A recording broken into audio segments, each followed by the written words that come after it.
Hey everybody, what is going on? I hope you guys are all doing well, and welcome to another tutorial video. In this video, I'll be explaining to you guys how you can access your cPanel through Hostinger, so let's get right into it.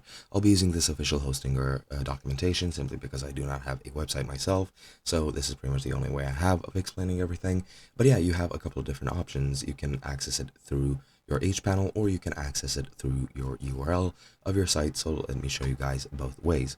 Now, to access it from cPanel, you just go into cPanel, click on Manage next to your cPanel hosting server, click on Login to cPanel, and that should take you directly into cPanel itself. It's very easy, very intuitive, and it's pretty much the easiest method there is.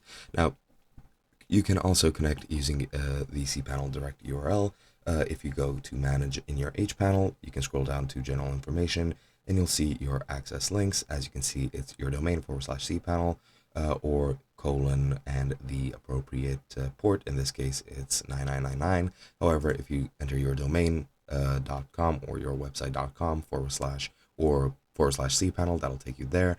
You can also do colon 2082, 2086, I'm pretty sure works as well. And yeah, that is pretty much it. You can copy your username and you can change your password here if you do not know it.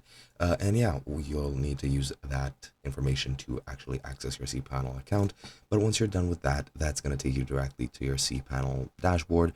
And that is pretty much how you access it through Hostinger. Hope you guys enjoyed, and I'll be seeing you guys in another video.